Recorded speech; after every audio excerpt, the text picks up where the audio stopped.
Krishna Krishna Hare Hare Hare Ram Ram Ram Hare Hare Hare Krishna Krishna Krishna Hare Hare Hare Ram Ram Hare Hare Hare Krishna Krishna Krishna Hare Hare Hare Ram Ram Hare Hare Hare Krishna Krishna Hare Hare Hare Ram Ram Hare Hare Hare Krishna Krishna Hare Hare Hare Ram Ram Hare Hare Hare Krishna Krishna Hare Hare Hare Ram Ram Hare Hare Hare Krishna Krishna Hare Hare Hare Ram Ram Hare Hare Hare Krishna Krishna Hare Hare Hare Ram Ram Hare Hare वाञ्छा कल्पतरुभ्यश्च कृपा सिन्धुभ्य एव च पतितानां पावनेभ्यो वैष्णवेभ्यो नमो नमः।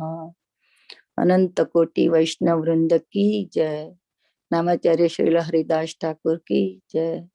प्रेम से कहो श्री कृष्ण चैतन्य प्रभु नित्यानंदा श्री अद्वैत गदाधर श्रीवासादि गौर भक्त वृंद की जय। श्रील प्रभुपाद की जय। गुरु महाराज की जय। All glories to the assembled devotees. Please accept my humble obeisances. This is Yashmati from Chicago.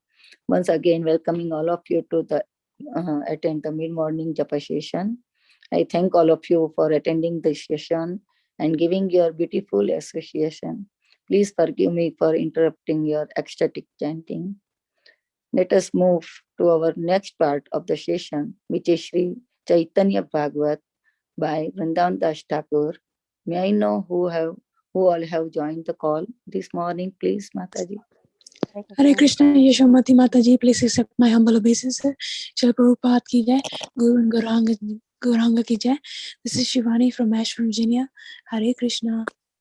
Hare Krishna Shivani Mataji, Dandavat Pranam, all glories to Srila Prabhupada and Sri Guru and Gauranga. Thank you very much, Mataji, for joining and giving your valuable association. Mataji, Hare Krishna. Hare Krishna Mataji, please accept my humble obeisances. Jai Shri Prabhupada. This is Preeti Vilasani Devidasi from California. Hare Krishna Preeti Vilasani Mataji, Dandavat Pranam, all glories to Srila Prabhupada and all glories to Sri Guru and Gauranga. Thank you very much, Mataji, for joining. Hare Krishna.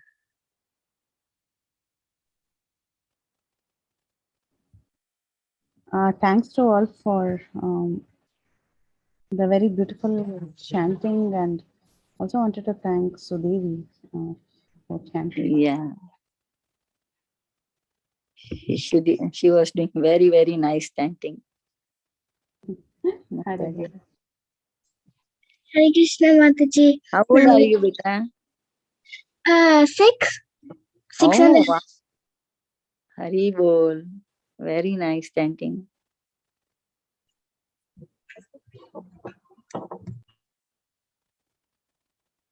Is there anybody else who would like to introduce themselves?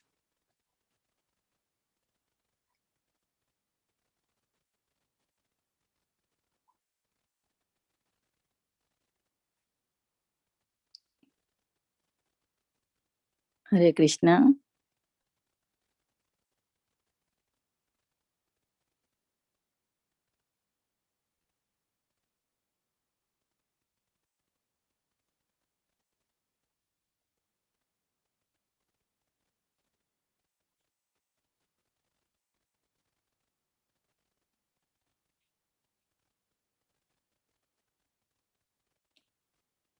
Hare Krishna. Is there anybody else in the call? Maybe we can just keep chanting and wait for Yes, Mataji. Hare Krishna, Krishna Krishna, Hare Hare, Hare Rama, Ram, Hare Hare, Hare Krishna, Krishna Krishna, Hare Hare, Hare Rama, Ram, Hare Hare, Hare Krishna, Krishna Krishna, Hare Rama, Ram, Hare Hare, Hare Krishna, Krishna Krishna, Hare Hare, Hare Rama, Ram, Hare Hare, Hare Krishna, Krishna Krishna, Hare Rama, Ram, Hare Hare, Hare Krishna, Krishna Hare Hare. Hare Rama, Ram, Hare Hare, Hare Krishna, Krishna Krishna, Hare Ram, Ram Ram, Hare Hare, Hare Krishna, Krishna Krishna, Hare Hare, Hare Ram, Ram Ram, Hare Krishna, Krishna Krishna, Hare Hare, Hare Ram, Ram, Hare Krishna, Krishna Krishna, Hare Hare, Hare Ram, Ram, Hare Krishna, Krishna Krishna, Hare Hare, Hare Ram, Ram, Hare Hare, Hare Krishna, Krishna Krishna, Hare Hare, Hare Ram, Ram, Hare Hare, Hare Krishna, Krishna Krishna, Hare Ram, Ram, Hare Hare, Hare Krishna, Krishna Krishna, Hare Ram, Ram, Hare Hare, Hare Krishna, Krishna Krishna, Hare Hare, Hare Ram, Ram, Hare Krishna, Krishna Krishna, Hare Hare, Hare Ram, Ram, Hare Krishna, Krishna Krishna, Hare Hare, Hare Ram, Ram, Hare Hare, Hare Krishna, Krishna Krishna, Hare Hare, Hare Ram, Ram, Hare Hare, Hare Krishna, Krishna Krishna, Hare Hare, Hare Ram, Ram, Hare Hare, Hare Krishna, Krishna Krishna, Hare Hare, Hare Ram, Ram, Hare Hare, Hare Krishna, Krishna Krishna, Hare Hare, Hare Ram, Ram, Hare Krishna, Krishna Krishna, Hare Hare, Hare Ram, Ram, Hare Krishna, Krishna Krishna, Hare Hare, Hare Ram, Ram, Hare Krishna, Krishna Krishna, Hare Hare, Hare Ram, Ram, Hare Hare, Hare Krishna, Krishna Krishna, Hare Hare, Hare Ram, Ram, Hare Hare, Hare Krishna, Krishna Krishna, Hare Hare, Hare Ram, Ram, Hare Krishna, Krishna Krishna, Hare Hare, Hare Ram, Ram, Hare Krishna, Krishna Krishna, Hare Hare, Hare Ram, Ram, Hare Hare, Hare Krishna, Krishna Krishna, Hare Ram, Ram, Hare Hare, Hare Krishna, Krishna Krishna, Hare Ram, Ram, Hare Hare, Hare Krishna, Krishna Krishna, Hare Ram, Ram, Hare Hare, Hare Krishna,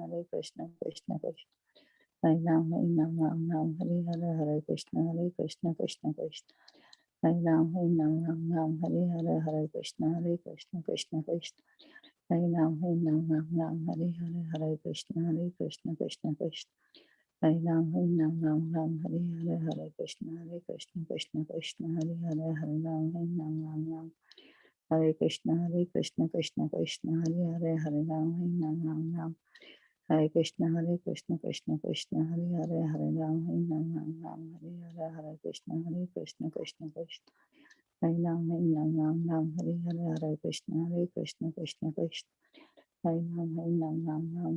Krishna, Hare Ram, Ram, Hare Hare, Hare Krishna, Krishna Krishna, Hare Hare, Hare Ram, Ram, Hare Krishna, Krishna Krishna, Hare Hare, Hare Ram, Ram, Hare Krishna, Krishna Krishna, Hare Hare, Hare Ram, Ram, Krishna, Krishna Krishna, Hare Hare, Hare Ram, Ram, Hare Krishna, Krishna Krishna, Hare Hare, Hare Ram, Ram, Hare Hare, Hare Krishna, Krishna Krishna, Hare Hare, Hare Ram, Ram, Hare Hare, Hare Krishna,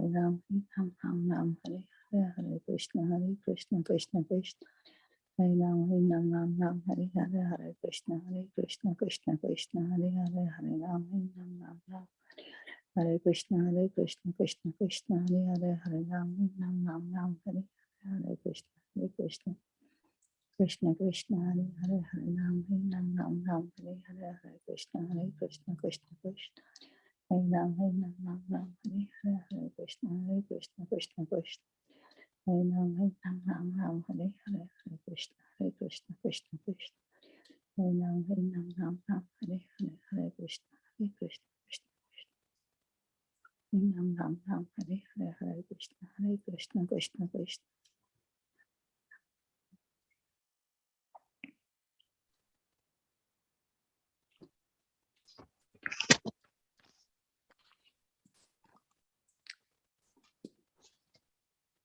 Hare Krishna. Hare Krishna, Mataji.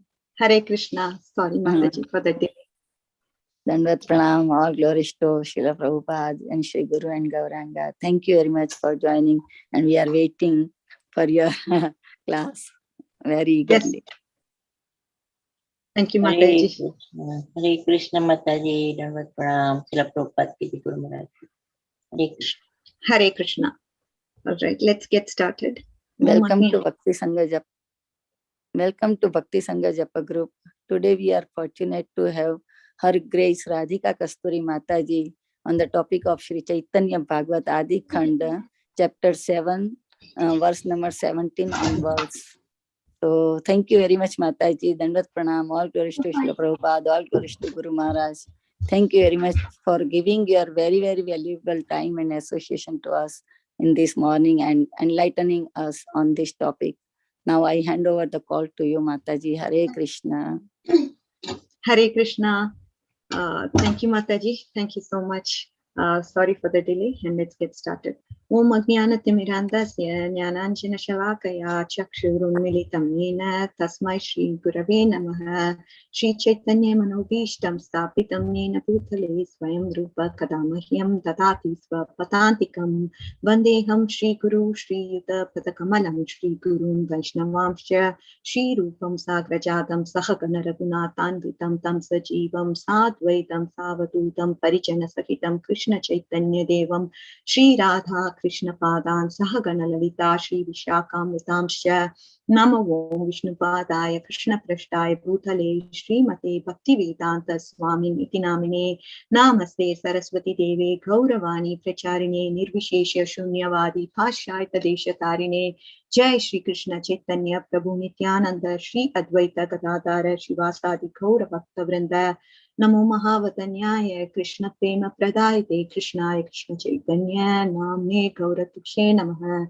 Panchatattvatmakam Krishnam Bhaktarupa Swarupakam Bhaktavataram Bhaktatyam Namam Bhakta Shaktikam Namaste Halagre Namaste Mushalayuda Namaste Revati Kanta Namaste Bhaktavatsala Namaste Tarini Thara Namaste Bhalanam Shreshta Pralambare Namaste Namaste Stuyehi Mam Krishna Purvaja He Krishna Karuna Sindho Dina Bandho Jagatpate Gopesha Gopika Kanta Radha Kanta Namostute Shriman Rasarambi Vamsi Tatastiti Karshan Venustwane Gopir Gopinath Shri Stutanaha Tapta Kanchana Gaurangi Radhe Vrindavaneshwari Vrishabhanu Sute Devi Pranamami Hari Priye Neelachala Nivashaya Nityaya Paramatmane Balabhadra Subhadrayam Jagannathaya Te Namaha Jai Shri Krishna Chaitanya Prabhu Nityananda Shri Advaita Gadadara Shivasadi Gaura Bhakta Vrinda Hare Krishna Krishna Krishna Hare Hare Hare Rama Rama Rama Hare Hare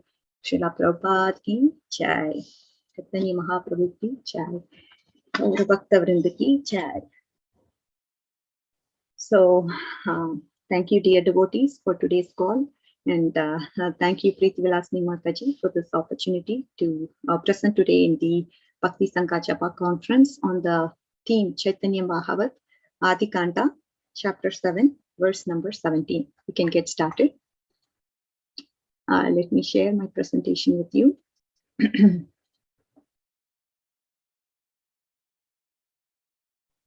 Okay, I always make a mistake. Okay.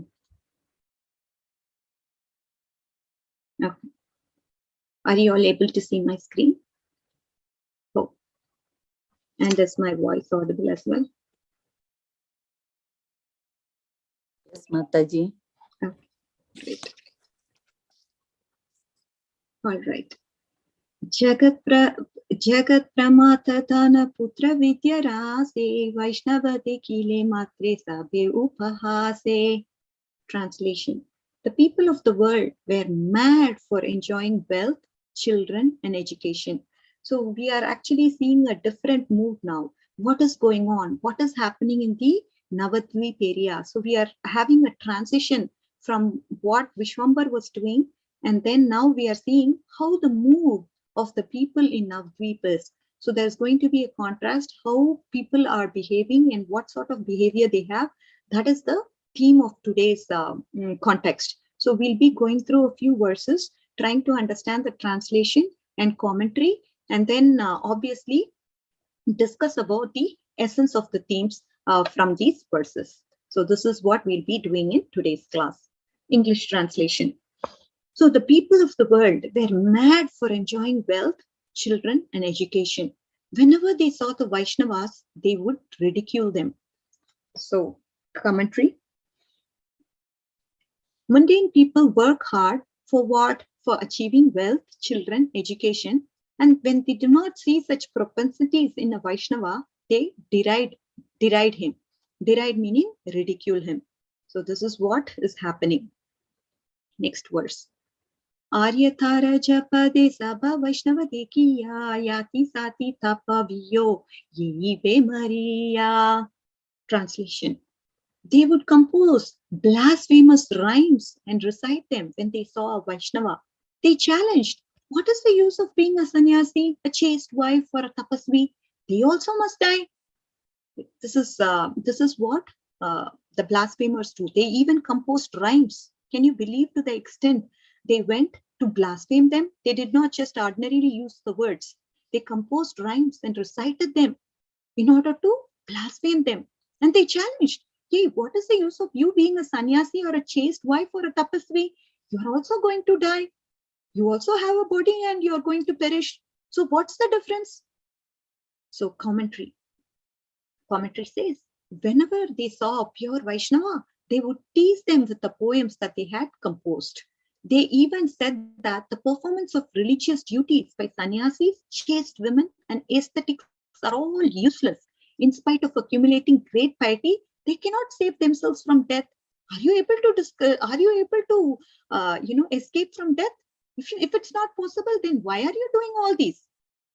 Why are you doing all this? It's not getting you any kind of value. You're not able to save yourself from death. So there was no need to observe these religious duties. In other words, they considered such people unfortunate miscreants. You're all unfortunate because we spent a lot of time following these vows and vratas and so many things. But what's the use? You're not able to save yourself from death. So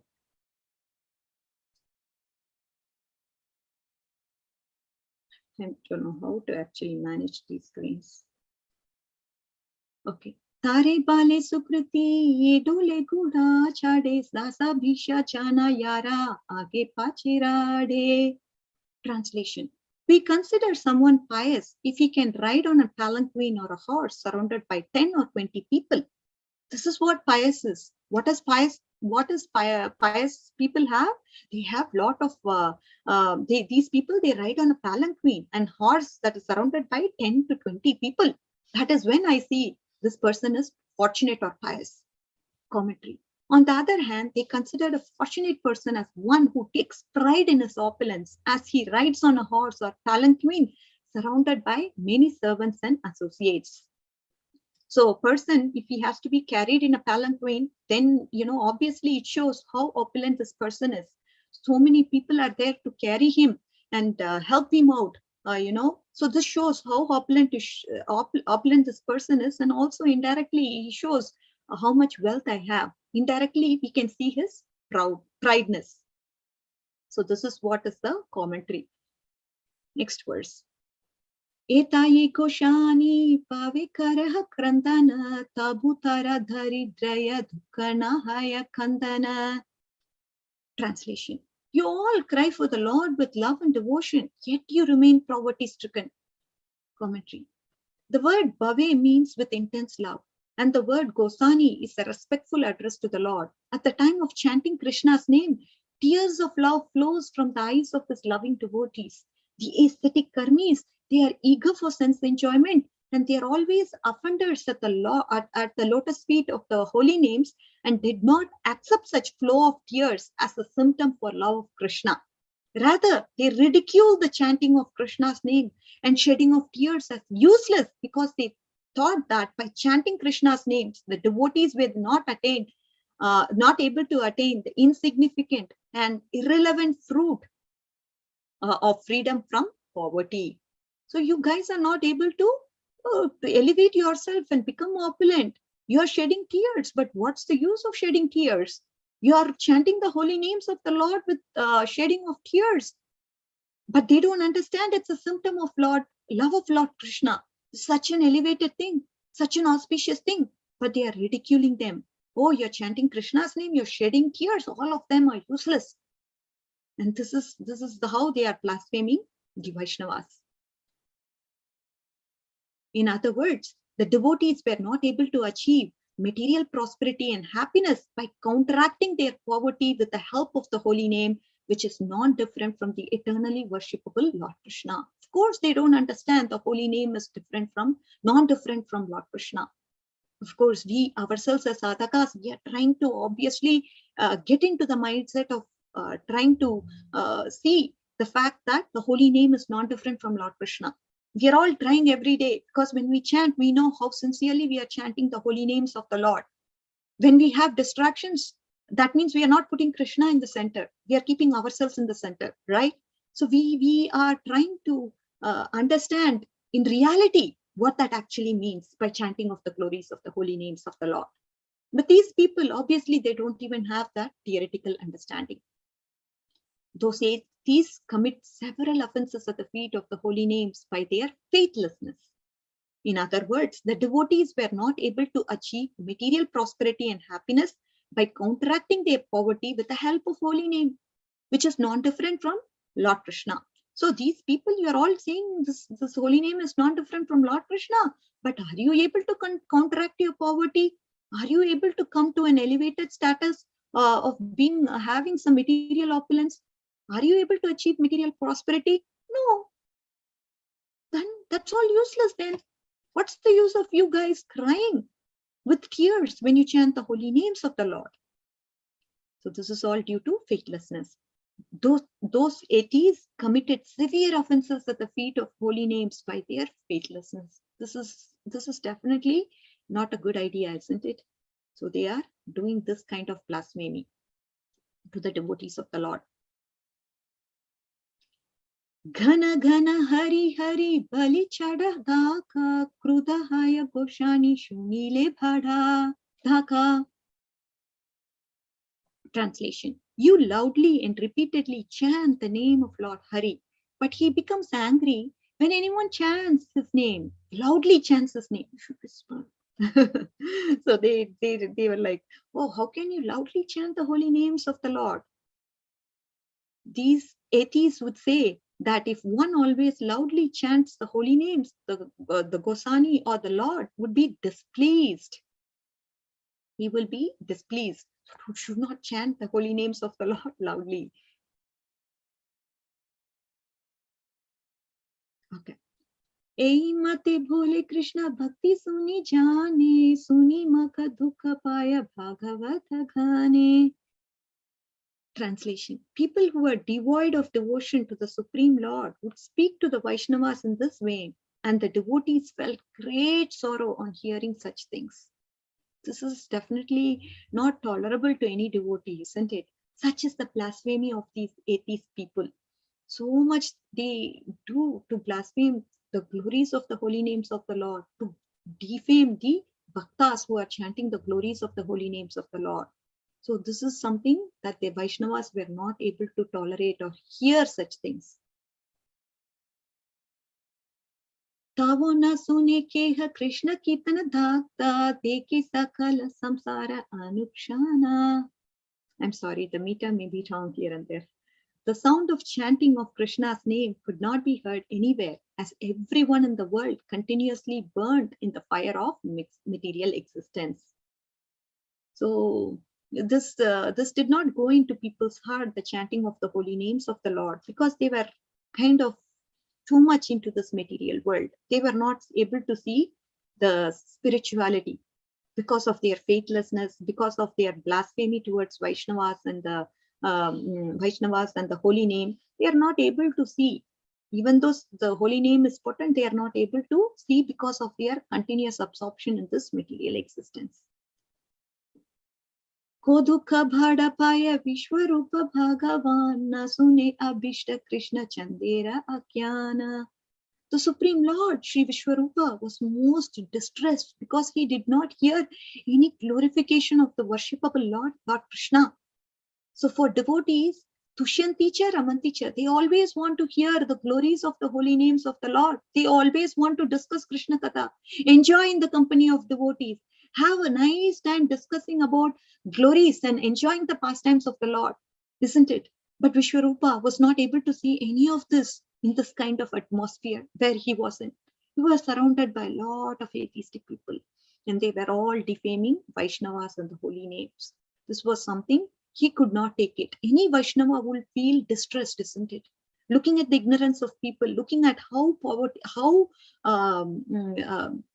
how they don't have the sukriti to actually chant and enjoy the glories of the holy names of the Lord. He felt really bad and distressed. Gita Bhagavata ye jane vapadya Krishna bhakti vyakyana karuna aise jivaya. Even those who spoke Bhagavad Gita or Srimad Bhagavatam would never explain anything about devotion to Krishna. So this is the pity. These people are talking very big literatures. We are talking about Bhagavad Gita and Bhagavatam, but they are not able to explain about devotion to Lord Krishna. So imagine the condition. Some people are there, but they are just trying to say something, but they are not able to talk about the importance of devotional service of Lord Krishna. This is the status of those, some other people, some other sect of people. Some were purely atheists. Some who had knowledge of Bhagavad Gita and Bhagavatam, they were not able to explain the devotion to Lord Krishna.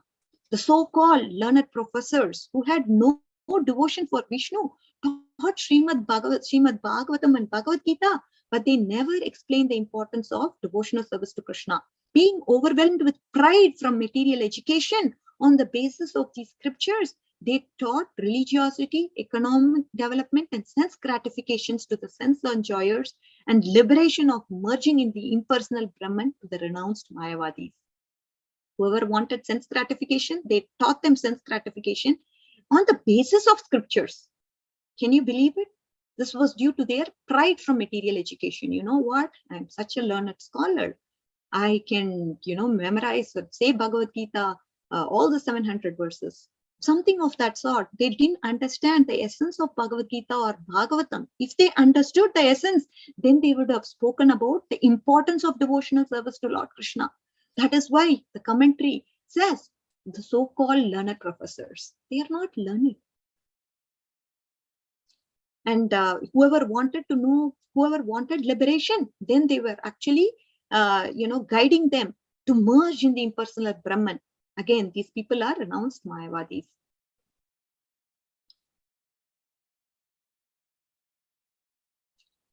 Kutarka gushiya shaba atyapaka mare bhakti hena nama nahi janaya samsare.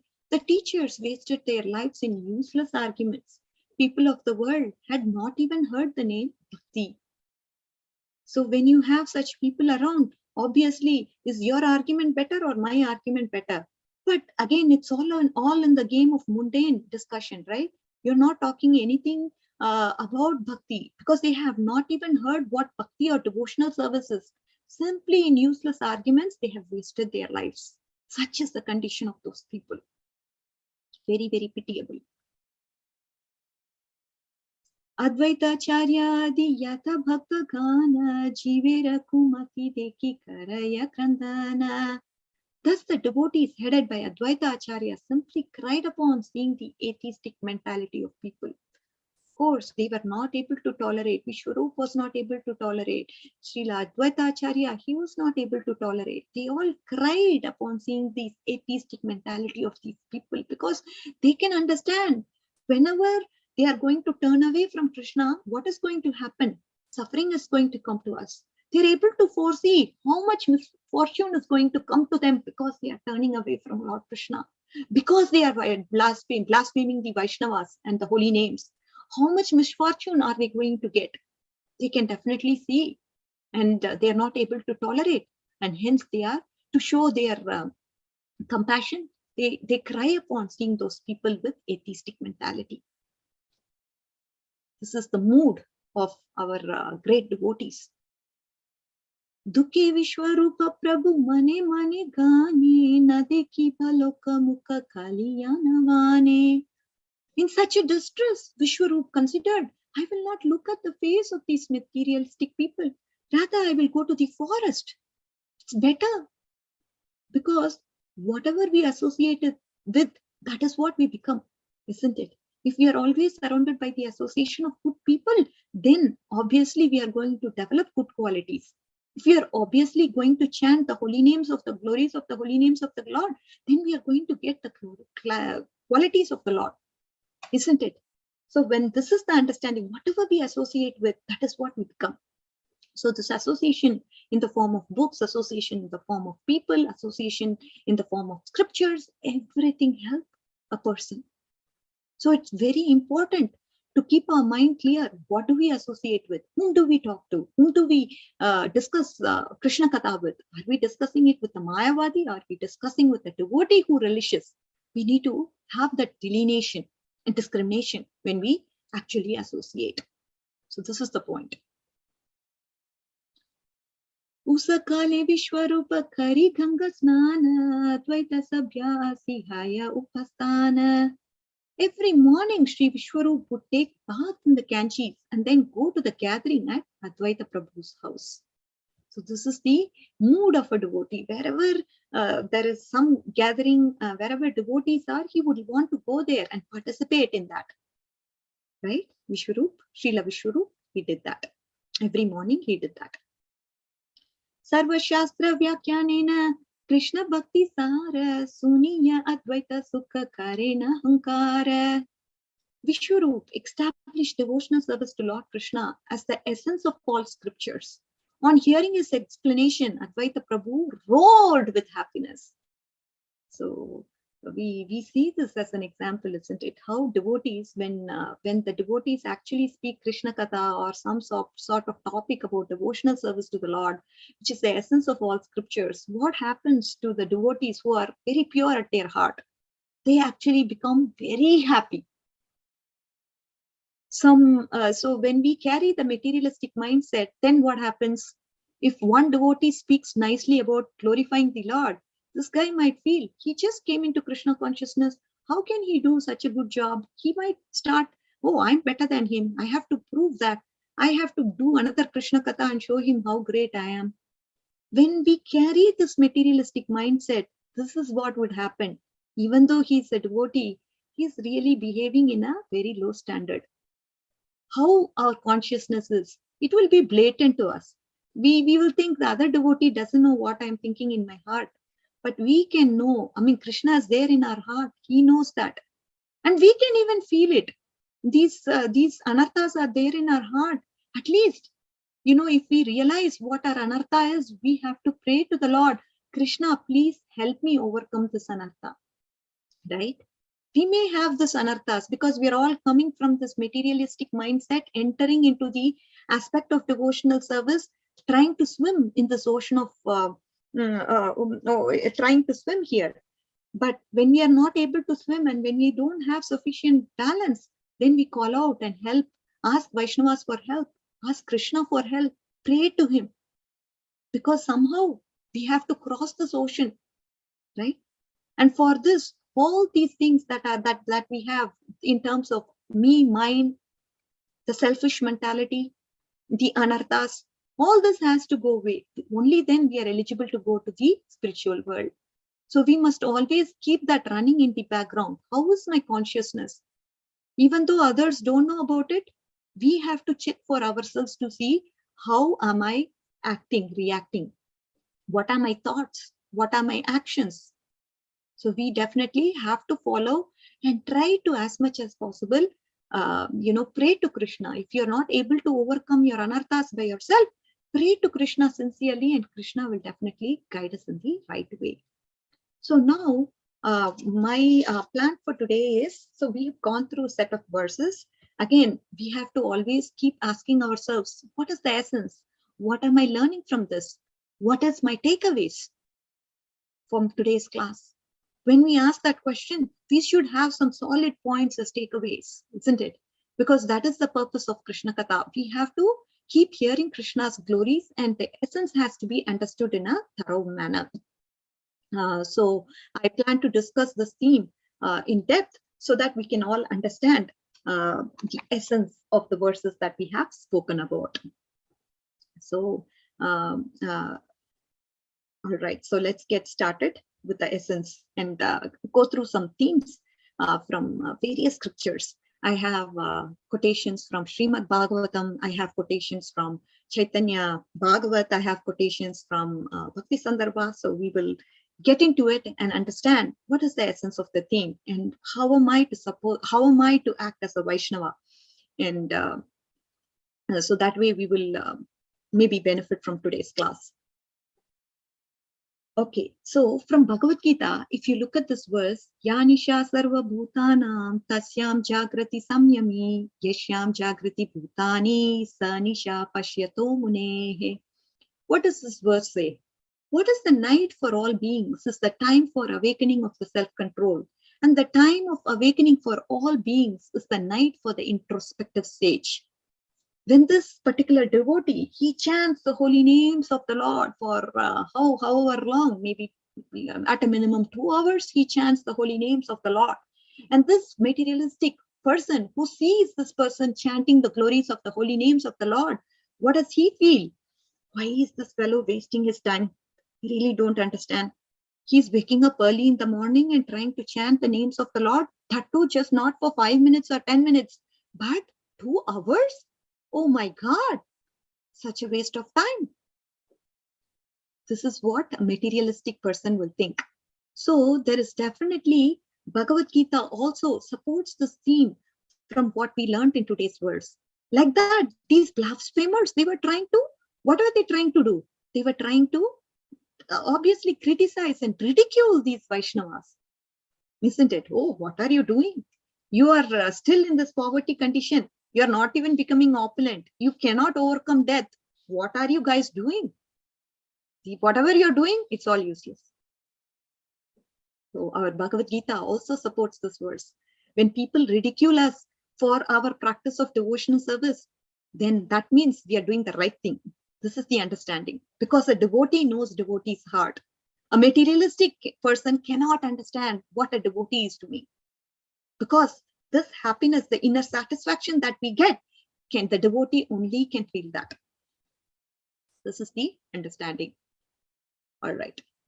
So this is the first, obviously our Bhagavad Gita also supports what we are talking about from today's verses. Now we are going to get into a very interesting thing. Bhaktivinoda Thakur explains this episode of Balaram and Dhenukasura. So we are going to talk about it, and we are going to have several takeaway points from this. And I'll definitely tell you how is this going to relate to our today's topic as well. As we go through the story, you will understand how is actually relating to our topic.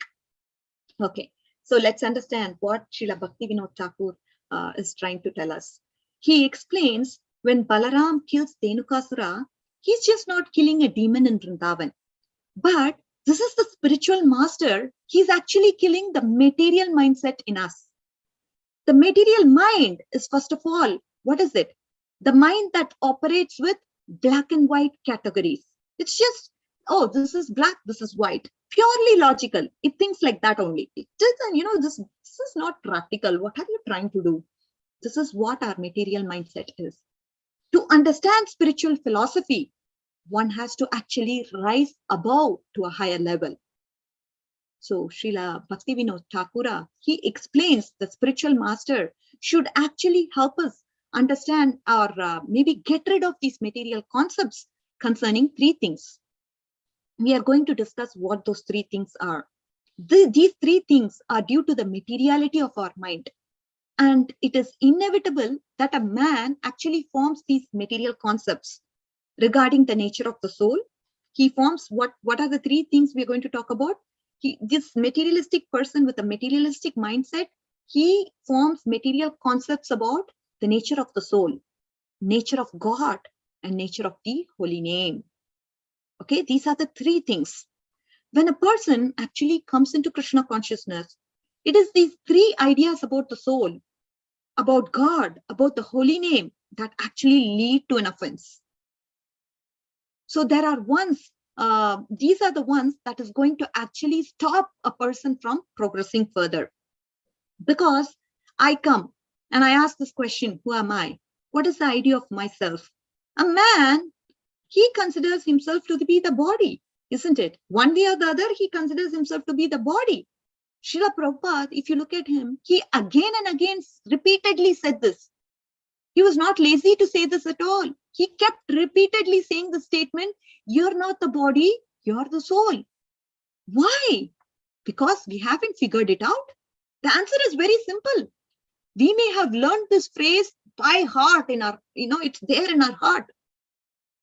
Even if somebody wakes you up from the middle of the night and asks you, who are you? You say, I'm the servant of the servant of the servant of the Lord. But have we understood in reality, in practicality? I understand I'm not the body theoretically. Do we understand that you're actually the soul? So it's far from easy. That is why Srila Prabhupada had to repeatedly tell the statement that you're not the body. And how about, so what is the point we are trying to derive at? The first thing we should understand that it is not going to happen by itself. It's not some kind of process that will happen by itself. Oh, slowly you will realize you're not the body and you're the servant of the servant of the servant of the Lord.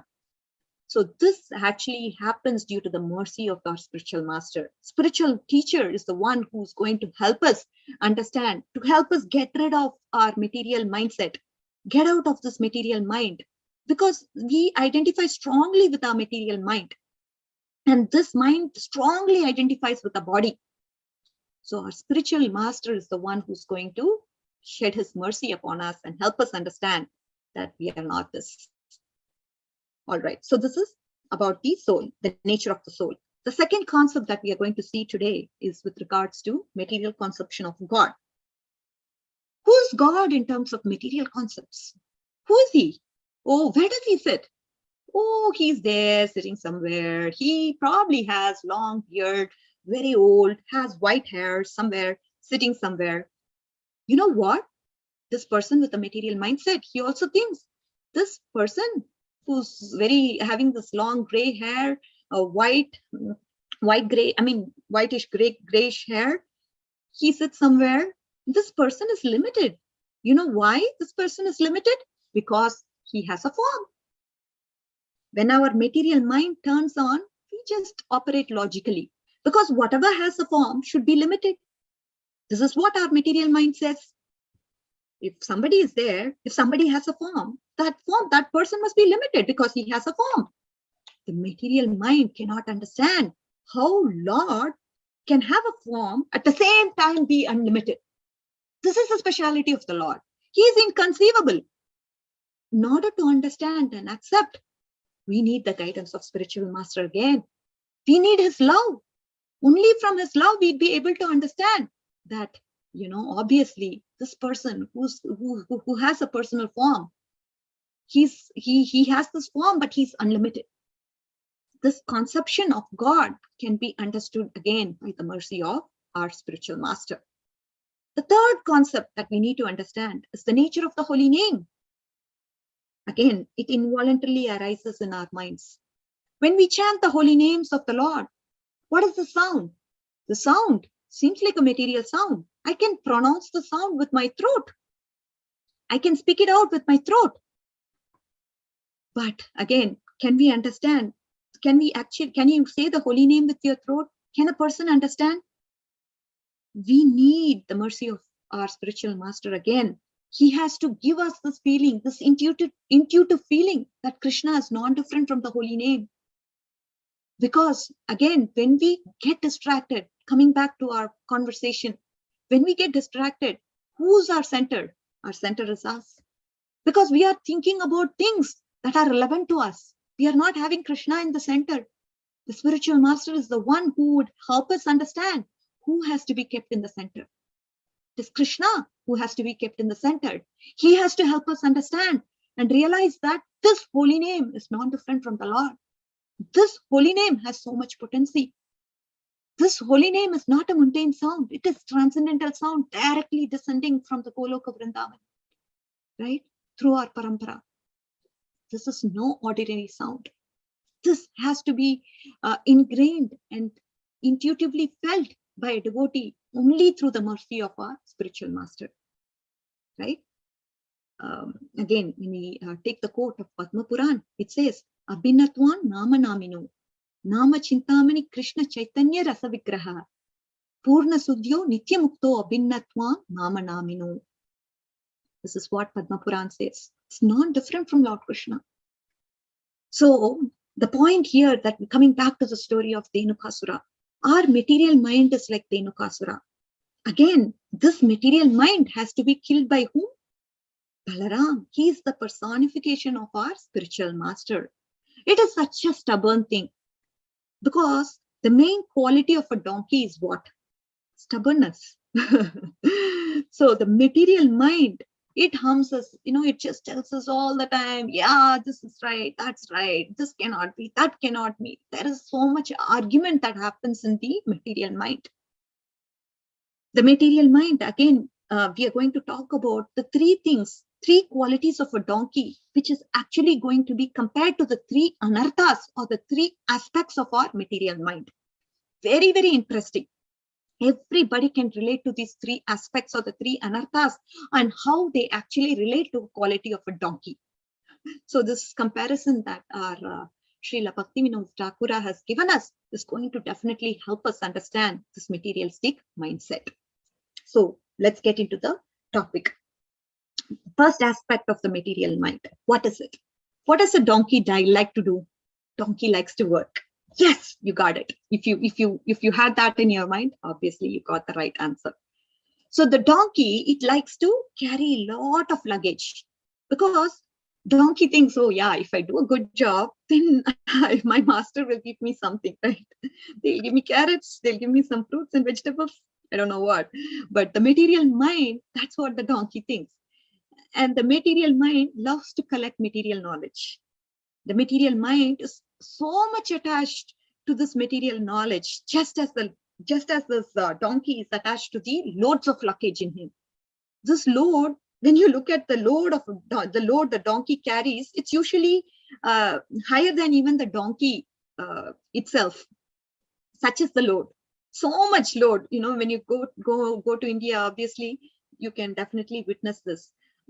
Not in places like America, but in India you can definitely see the donkeys, especially the laundry man. He takes all the he puts all the clothes of different people and takes it in a donkey.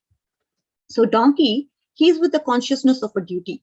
He goes and he's very hardworking. He's very righteous. So like that, our mind, it loves to load luggage. It loves to load some lot of unnecessary information into itself. Whatever you come across, some objects, some, internet is there, free to access, very much free, very much accessible, very much available. Why not? Person, he just, if he's very much attached to this material knowledge, if he's too attached to learn something, then what would he do? Even he'll go and read an encyclopedia. There'll be so many versions of encyclopedia. He could just learn the entire, all, 4-5 versions of encyclopedia and tell him, and would be able to tell, oh yeah, here in this page, I see this and this stuff. And I see here something is going on. This person is the tallest. This person is the shortest. Here is the, this China, it's doing good in this particular area. Russia is doing well here. So many things. He has so much information to share, because he just has this love to accumulate all this useless information, material knowledge. So this is the point. The first aspect is, what is this material mind like? This donkey, it works hard. Like that, we like to load our brain with a lot of useless information. The second point that we are going to talk about is the second quality of the donkey, which I said, stubbornness, right? Stubbornness. Like that, we actually have stubbornness in our material goals. This is an amazing quality of the material mind, or the mind is tuned into the life of material world. Say, for example, I set my material goals and I go do it like a donkey. A donkey, if it comes across a female companion, what will it do? It will not resist. This female companion, the female donkey, it will kick this guy. It will kick him very badly, but still he will not go. He wants to go with her. So like that, we are so attached to our material goals. We are not going to leave those goals. We are not going to compromise on those goals. We are stubborn. Yes, I want to achieve. Yes, yeah, I have to become a director. You know what? I have to become the president. Like that, we are so stubborn with our material goals that we have. So this is the second point that we analyzed. The third point, the third quality of the material mind is the material mind is never satisfied. Never. The fact is, this person is never satisfied with what he has. He just wants something more. This is the quality of human greed, the material mind. Greed, when all the time, I just want it. The person cannot stop. I've achieved something, but I want to achieve more. I'm just not as yet happy. I'm not satisfied. He still is an illusion. He thinks the future is one when he will get happiness. I will become happy when I actually achieve this particular thing. I'm not happy now. I have to, get this $1 million mark, and that's when I will become happy. This is not enough for me. So what happens? This person is chasing all his life. He is in vain in pursuit of material happiness by the ass of this material intelligence. He's never satisfied. This is the third quality or the third anartha that Srila Bhaktivinoda Thakur is trying to tell us. The first, if we want to recollect, the first one is we like to load our material mind with a lot of useless information, totally not relevant. Second is stubbornness to material goals. Yes, I want to fulfill this material goal of mine. I want to take care of this goal. I want to take care of that goal. Stubbornness, you're not going to give it up. The third one is your material mind is never going to be satisfied. You think about it. Every day we come across so much situations. Are we satisfied? The material mind will never allow us to become satisfied with what we have. That is the point. It is very practical. We are able to see these qualities because we have this material mindset. Again, this class is so instructive for me, if not for anybody else. Please forgive me if I said anything that you don't relate to. Again, this is just to help us get purified of our anarthas and get to a platform where we are able to have only one goal, which is Lord Krishna. So obviously we have to discuss through these things so that we are cleansed. And again, whenever I take classes, the first advice actually comes to me, myself, and then it applies to others. So I always have this as a point, and I want to repeat that if I'm going overboard on this, please forgive me. So we have to invite whom, now that we've talked about this material mindset, we have to invite whom? Invite Lord Balaram. Balaram is the one. He has to, what does he do to Dhenukasura? He spins around by the legs of Dhenukasura. If you look at Ananda Vrindavana Champu, it describes how Lord Krishna appeared before Dhenukasura. Dhenukasura is so huge. Krishna, he came to Talavan, and suddenly, for no reason at all, he broke into the domain of Dhenukasura. Suddenly, Krishna breaks into the domain of our material mind. The material mind, what does it say? It says, mine. You have no right. You don't have a place here. Go away. All the fruits are mine. It belongs to me. I'm meant to enjoy all these fruits. And Krishna says, you cannot enjoy. What does Bhagavad Gita say here? Bhoktaram yajna tapasam sarvaloka maheshwaram suhridam sarvabhutanam nyatva mam shantim richati. This is what Bhagavad Gita says. This Dhenukasura says, no, you're not supposed to enter into my domain. All the fruits belong to me. But our Bhagavad Gita 5.29, it says, all the fruits of all sacrifices belong to Lord Krishna. Krishna, he breaks in boldly into these possessions. These are all guarded by Dhenukasura. Material mind, if you look at it, it is not easy to kill. This material mind will attack us again and again and again. So we have to call out our spiritual master who will come and help us out. With the help of material mind, we will not understand anything. No way. As long as we cling to this material intelligence, you will never be able to understand transcendental things, spiritual things. And Krishna is not going to be available to us. So if we understand that everything here belongs to Lord Krishna, right? We need to understand that. And spiritual master, through his mercy, he has to help us understand the same, right? So this ass, he cannot enjoy them. He has these tall trees, they all bear fruit. To whom these fruits should be given? It has to be given to Krishna. All the fruits belong to Krishna. So the material intelligence, what does it say? It says mind, mind, mind. And spiritual master, when he kills Dhenukasura, what does he say? You don't own anything here. In fact, the material logic, I can prove to myself everything here belongs to me. That is what the logic says. You know what? I just had to work 9 to 6 or 5 to 6 or sorry, 8 to 6. I work every day and accumulate everything. I just created this and this is mine. That is what the material mind says. I try to achieve somehow. I try to accumulate it all. But the spiritual master, he has to prove us the simple truth. What is the simple truth? Nothing belongs to you. And as soon as the person suddenly understands this, immediately the material mind leaves. And material mind, immediately what happens? This material, this gets changed to, it is transformed to a spiritual mind. When it understands the fact that everything belongs to Lord Krishna, it accepts Krishna. Yeah, Krishna, please welcome. These fruits are yours and meant to be at your service. When we understand this, the material mind leaves. And thus, one gradually comes to this consciousness of God with the help of spiritual master. So here in today's world, we saw so many people were committing Vaishnava aparad. They were completely selfish. They were identifying themselves with this material mind and material body, isn't it?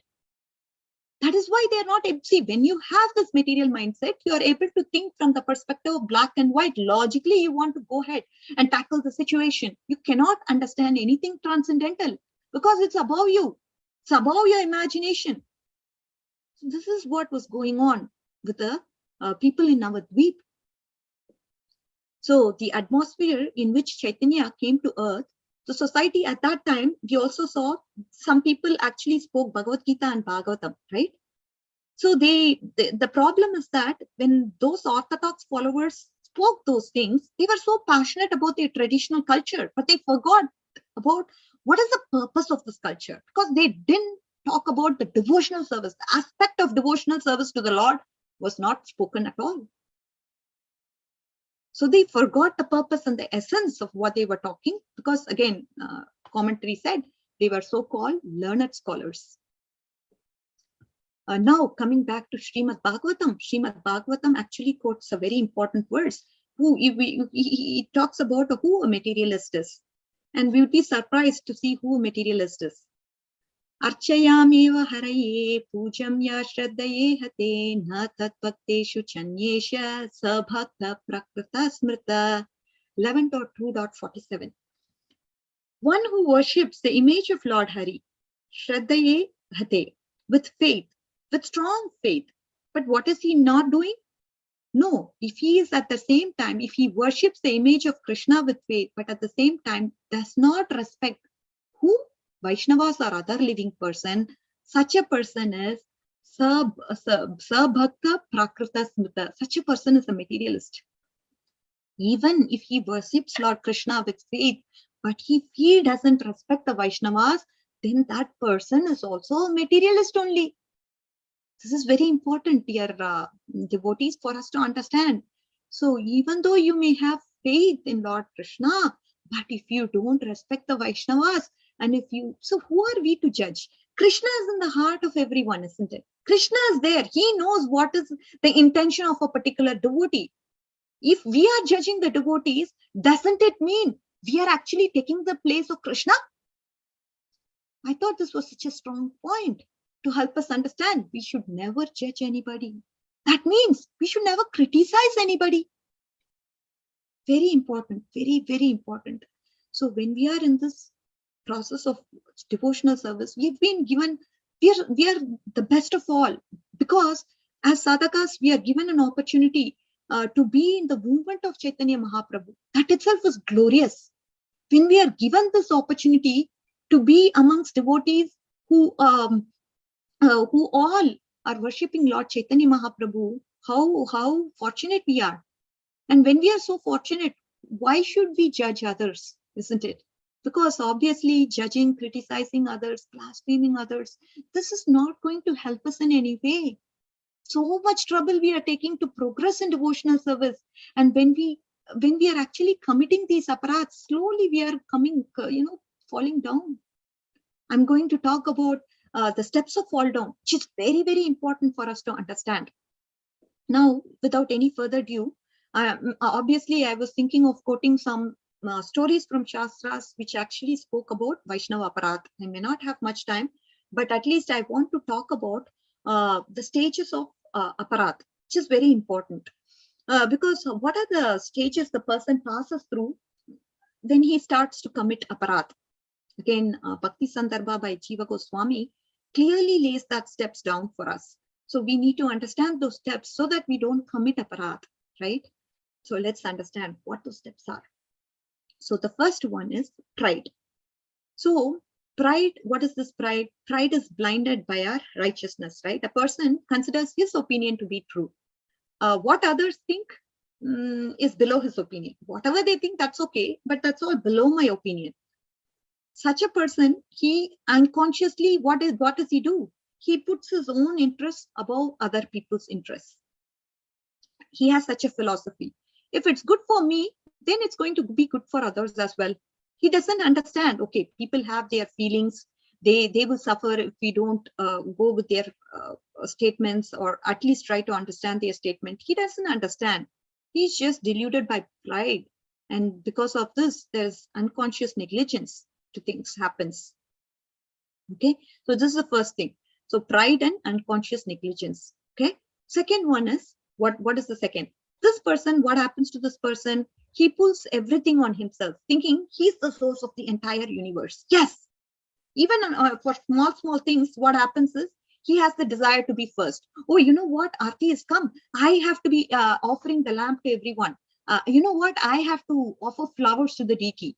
I have to make prasadam for everyone. So this is a small things. He just wants to become the center. He wants to be the center. What happens is, as a result, this is going to lead to insult in thoughts. First, insult in thoughts happen. It all happens at the level of thoughts now. A person, he begins to believe that he has the right to look at fault of others. Yes. What is he doing? By doing this, he's trying to rise above everybody. Yes. When I start finding flaws in people, that makes you superior. Yes, you know what? I'm great. But as they say, the mind is on the tongue.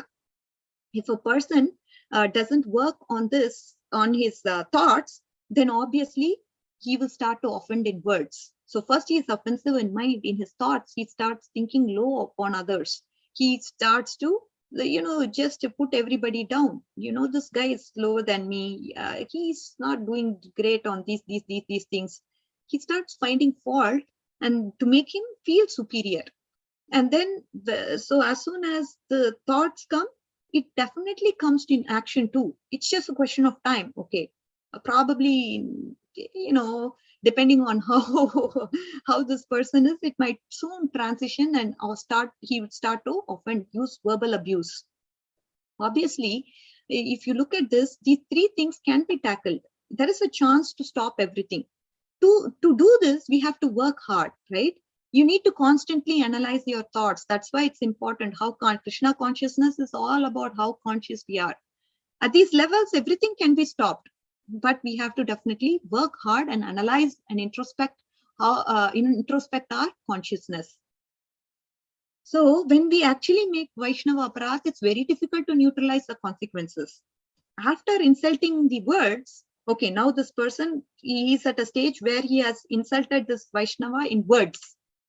Okay, he's already in action. Because of this, he has lost faith.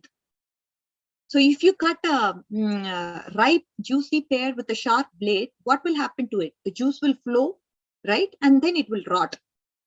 Thus, by insulting the devotees, we wound our faith. This is what happens. Our understanding of the nature of things that flow from our heart, it's now our heart is now going to be covered by avidya. There is loss of protection. There is no protection because the material energy covers the living entity with a suit of ignorance, right?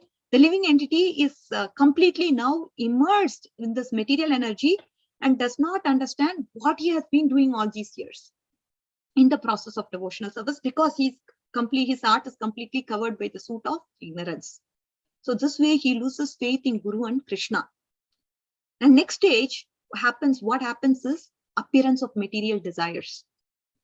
They put such a pressure on this person. Krishna no longer protects a person, right? He no longer is going to give mercy to this person. So this material desires, what happens? It just attacks this person and tears him apart. I want this, I want that. I cannot be happy. I cannot be satisfied. This, as a result of this, what happens is he wants to commit sin and control material desires. He cannot control it. It's to a point where he's not even able to control his desires. Then this leads to the next stage, which is change of society. He goes to society where there is lower value system. Now we are at the society where we have a higher value system. What do? We observe 4 regulative principles. And we follow the vows that is given to us by our spiritual master. This is the purest religion. In this movement, any person, even if he doesn't meet the standards, he's trying to fulfill. He wants to fulfill to the best possible effort. But this person, he comes to a platform where he no longer wants to act in this platform. He considers himself a black sheep, right? And seeks to leave the society of devotees. He goes and sees, oh, where is this promised paradise? I want to go and enjoy. I want to go and gratify my sense desires. I have so many desires. I want to go and gratify all of them. Where is this unseen paradise? I've never seen it. I want to go and enjoy and have fun. This is what is change of society. And as a last stage, what happens is this offender, he ends up doing illicit sex. He starts making plans to gratify his senses in an illegal way. This is what happens to us. There are different stages the devotee goes through. And because again, we are covered by our material upatis, it's a very subtle identification in our heart, right? So this person starts to change his value system, and love for God is no more in the picture. It's all fades into the background. He gives it up and giving it to worldly charity and sentimentality. This is what happens to this person. So these are the various stages a person goes through when he starts to commit aparadh. So very important, dear devotees, how a fall down can happen, right? We always ask this question, how does a fall down happen to a devotee when he commits aparadh? Vaishnava Nindha is not to be taken easy.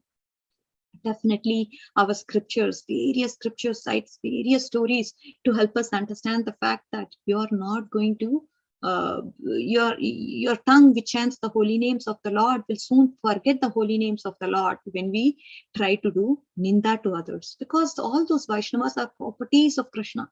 How can Krishna's property be, how Krishna, he doesn't feel good when you actually offend them, right?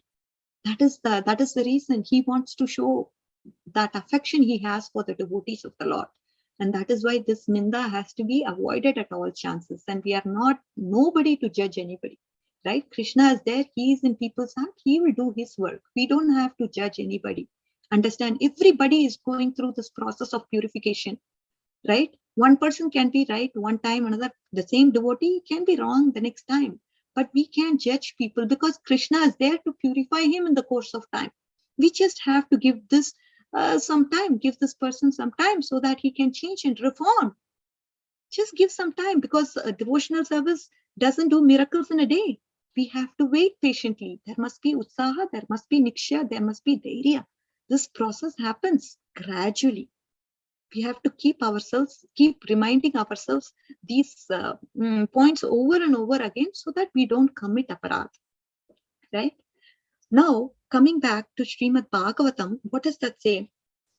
Ayushriyam yashodharmam lokanashisha evacha hanti shreyam si sarpani pumso mahat atikrama. 10.4.46. It says, when a man persecutes great souls, what does he lose? He loses his prana, long life. He loses good luck. He loses glory. He loses understanding of religion. He loses a place in the high worlds.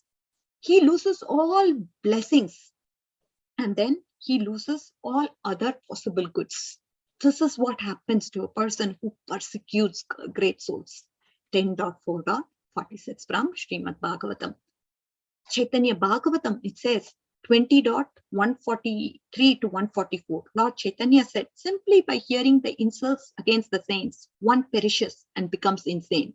Just by listening to the reproach of a sadhu, all sukriti, piety disappears, and from life to life, the soul falls into hell. This is confirmed in the Vedas. I think somebody has to mute. So what happens? This is very important. One second, I don't know. Somebody is on mute or unmute, sorry. All right. So what happens is, so when we hear these insults, what should we do? How should we react? This is the next point that we are coming to. Srila Vishwanath Chakravarti Thakura, he says, if we hear the insults, then we must stop the person with argument or words. Or if you cannot stop this person, what are you supposed to do? You're supposed to leave the place, right? This is important. You know, practically, if we are hearing the blasphemy of other devotees, we are not supposed to hear them. We have to immediately leave or try to at least stop the conversation of that argument about that particular devotee. This should be followed. If we hear aparat, we will lose all our piety, because when we listen and remain silent, what does the silence mean? The silence means it shows the consent. Yes, I'm agreeing to it. Then according to the law of karma, we share the reactions with the offender. This is the universal law that Caitanya Bhagavatam says. So Vaishnava, he has two options. Either he has to stop the conversation, try, whoever is blaspheming, that he has to try to stop that conversation, or he has to leave the place. It's very serious. So all aparat which we listen, and obviously when we listen to those aparat, it happens to pop up in our heart. When we see that devotee the next time, even though we did not speak anything bad about this devotee, this incident will definitely pop up in our heart. It's practical, right? Say, for example, a devotee, he complains about a temple president up to you, and you did not agree one way or the other. But what happened is, you listened to the entire conversation and it goes on in your head. The next day, you start to chant your japa, Hare Krishna, Krishna Krishna, Hare Hare, Hare Rama, Rama Rama, Hare Hare. What happens? You are chanting the glories of the holy names of the Lord. This incident comes to you. You're not even able to concentrate and complete 2 rounds. This incident about temple president, how this devotee actually blasphemed about this temple president, comes to your mind over and over and over. You're not able to chant the rounds. Then immediately you just go, and your mind starts to, how can we, then when you actually meet the temple president, you just go, you have to beg forgiveness from him. Save my spiritual life, temple president. I heard such and such comment from a devotee, and because of this reason, I'm not able to concentrate on the holy names of the Lord. Please forgive my offense. And when that devotee, the temple president, hears, probably, he would be convinced with what your mind has construed, and he would say, oh, nothing to worry, you'll be all right. And if he forgive you, then that will be the end of it all, because you've asked forgiveness from the person whom you've offended. Then you'll be able to chant the glories of the holy names of the Lord, right? This is what will happen to us. It will keep ringing in our mind over and over and over. Even though we did not actually participate, we listened, we gave a consent, yes. Because of this consent, we are being tormented now. Are you able to understand? So even the simple act of listening, which we feel is harmless, is harmful to our practice of devotional service. So very, very important to actually avoid these offenses, isn't it? That is the point or the theme of today's verses that we have seen in Caitanya Bhagavata. So when you look at aparat, first of all, we must understand how our mechanism, how our mind, polluted mind works, because we perceive everything materially. So this is what we saw. Why are we accustomed to perceiving things materially? Because it's very convenient. It's less responsibility. What can I do with matter? Yes, anything can be done with matter. We look at other people and say, oh, I can do whatever I want with him, right? We forget we are souls. We forget we are the servant of the servant of the servant of the Lord. We forget our relationship with the Lord. This is what a person with material mindset can do. And if a Vaishnava comes to me, oh yeah, this person comes to me, he has 2 legs, 2 arms. Okay, how can I offend this person? Why is he here? He has to get the hell out of here. Why do we think like this? If I look at him in this way, I start to offend Krishna. And we should understand, when Vaishnavas come to us, when we associate with our spiritual master, when we associate with our scriptures, when we associate with the holy name, when we associate with the deities, what should we remember? We should remember everything is related to Krishna and show respect accordingly, right? This Hare Krishna Mahamantra is just not a sound, it is transcendental sound. The deities that are standing in front of me is Krishna himself. Whether we understand it or not, whether we know this connection or not, it is spiritual master who would help us understand these things and be able to connect Krishna in our lives. He gives us Krishna. Devotees, they give Krishna to us. So we have to be indebted to them. Any devotee, obviously what happens, any devotee can come to us and say, Prabhu, you are in Maya. We can be told anytime, right? We are in Maya, because Maya, obviously it's the ability to see something separate from Krishna. We are seeing things not connected to Krishna, but awake, separated from Krishna. We don't understand the connection. That means we are in Maya. That means we are going to commit offenses. That means we will do aparadh for sure. On the contrary, if we are able to think about the connection with Lord Krishna, we are able to remember the living beings, everything, all are parts and parcels of Krishna. The Vaishnavas, they are chanting the glories of the holy names. They should be respected. They should be given utmost respect.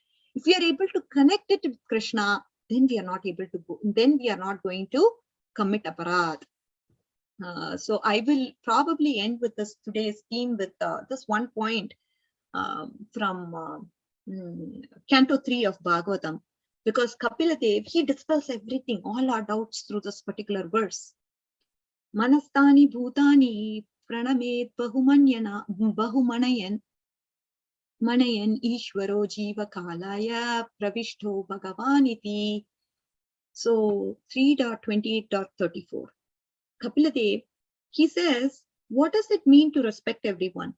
Does it mean, okay, there is a germ coming here, I have to pay my respects, namaha, to the insect or a bird or a creature that is going on the ground, especially those that are below you? How do you respect?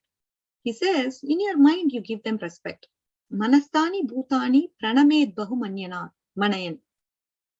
You show respect, you do it in your mind. It is important. So firstly, we don't have to go, obviously, we don't have to physically bow in front of everybody. We'd say, that's a huge relief. Yes, it is definitely a daunting task for you to bow to everyone all the time. It is important for us to understand, we should not think, oh, this guy is not adequate, I'm better than him. We should never think this. We have to show everybody respect with our mind. Depending upon the gradation of the living entities, we show them respect accordingly. This is what Kapila Dev says. You have to put yourself in the position of people whom you are trying to demean, right? I mean, obviously, insect, every soul, every living entity has a Paramatma in them, right? We have to give respect. Be it a creature, be it an ant, be it a... So we definitely need to understand this aspect of giving respect by gradation. Obviously, we have these Kanishta, Madhyama, Uttama, through which we give respect according to their people's adhikar. Of course, we've learned that. So here he says Ishvara enters every living being, because of which we have to give, Bhagavan himself enters into everyone. This is an important point that Kapila Dev wants to tell us here through Srimad Bhagavatam. So respecting everybody is very, very important. If you look at Ranti Deva, he respected the Chandala. Why? He respected because there was super soul in him. He respected the Chandala also. For him, it was worship. This is the understanding. We have to obviously exercise our compassionate nature and be careful at the same time and be respectful to all living entities. This is what Kapila Dev teaches. This has to, if the compassion is material, what would happen? the sentiment is also going to be material. Obviously, it is going to get you strongly bound into this material world. So that's why Sukridam Sarva Bhutana. We don't want to imitate the Lord. He is the best friend of everybody. He is Sukridam Sarva Bhutana, right? Oh, we will say, oh yeah, you know what? I'm the best of all living entities. I'm the best friend to everybody. Let me show the highest compassion. I can feed 100 people. Yes, you can do it. We must respect everyone, understanding Bhagavan is in the heart of every living entity. So of course, these blasphemers, they didn't understand the living beings are part and parcels of the Lord. They were completely atheists. They turned away from God, and hence they were committing all these aparathas. And as an essence, we spoke about the material mentality. We spoke about the story of Dhenukasura to help us understand what are these material anarthas and how we can overcome them. We also spoke about different sections from Srimad Bhagavatam, and we spoke about what are the steps for fall down when we commit aparadh. We also spoke about what does Srimad Bhagavatam say from third canto of Srimad Bhagavatam. We saw Kapila Muni's explanation and giving respect based on gradations. We have to give respect. So this is what we saw. So we can conclude now. Chaitanya Bhagavat ki jai, Srila Prabhupada ki jai, Gaur Bhakta Vrind ki jai, Jai Gauranga, Jai Nityananda. Hey Krishna. Thank you, dear devotees. Appreciate your time. Krishna, Radhika Kasturi Mataji, thank you so much for such a power-packed class. It was so well presented and so nicely you spoke, Mataji. Thank you so much for all the inputs. Be it the verses, the relevancy of the verses, and the very important topic of aparadh and how to deal with it and how to identify it. With so many references, so nicely you have presented it, Mataji. Thank you so much for such a very, very fantastic class. Thank you so much. I was also thinking as you were reading the verses that the same thing is applicable even today. At the time of chat before, at that time, those early days of Sri Mahaprabhu, when everything was based on, you were talking about the palanquin, right? Like how many people can travel in a palanquin, or who has a good palanquin, or whatever, animals or whatever. The same thing applies now. It's just cars and homes and things like that. So yeah, it's kind of foolish. I mean, people think we are fools if we are not in the right situation. So it's very relatable, is what I wanted to say. That things don't change that easily, and that's how it's going to be for a very long time to come. And luckily at that time, Chaitanya Mahaprabhu was there, and now, yeah, of course, we do have our acharyas. So thank you so much, Mataji, but definitely a lot of input on proper sadhana, which I really appreciate. Definitely, I also need to work on a lot of things. Sometimes I was just thinking about this. I wanted to hear your opinion. So you were talking about the silence means always acceptance, but sometimes silence means, would it also mean that, oh, you have a particular impression, I don't want to make an offense here, but you will realize it yourself. So just keeping silent and moving, like just avoiding it. Would that be still negative?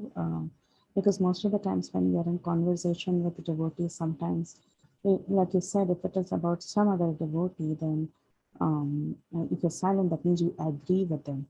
But I'm asking you, sometimes we are silent because we do not want to make another offense and we disagree with them and we mentally shut down so that they come to a realization. We don't want to speak up at that time because they may not be in a position to even hear what we're talking. So I was just curious, is that also an offense? Sure, Mataji. The point is that our acharyas don't want us to hear that blasphemy. So you can just, obviously tell them, oh, you know what, I'm getting late to something. I need to catch up on something. I'm sorry, I'm not able to talk further. Some polite way, you just say something and move out and walk out of the place if you feel you are actually, trying to be disrespectful to them. Just say, please words very politely and move out. The thing is, we should not hear it. That way our mind will get polluted in a subtle way. We will not know it. You know what? I don't agree. But at the same time, our mind will constantly keep thinking about it. That's the problem with our material mind. Even though we just don't agree, in theory we don't agree, but in practicality our mind will keep bothering us over and over and over. It will just keep flashing back to us. That's the point. That is why our acharyas say, please don't be involved. Please don't hear it. Please don't hear any blasphemy. No, just walk out of the place. Whatever you have to say to that person, I'm sorry, I'm just running out on time. My kids have to be picked up. Some excuse, just go away. Don't listen. That we have to be very clear about that, Mataji. I think. Yes, Mataji, that makes sense. Yeah, thank you so much, Mataji. There are some raised hands, so I'm just trying. I don't know if everyone is muted, but yeah, everyone can go ahead. I thought Vinita Mataji was also there. So, anyway, yeah, everyone can on. Thank you again, Mataji, for this wonderful opportunity. After a very long hiatus, I've come, and I feel really blessed to be in this association of devotees, and Bhakti Sangha is always special to me. Thank you so much. Hare Krishna. That for sure, Mataji.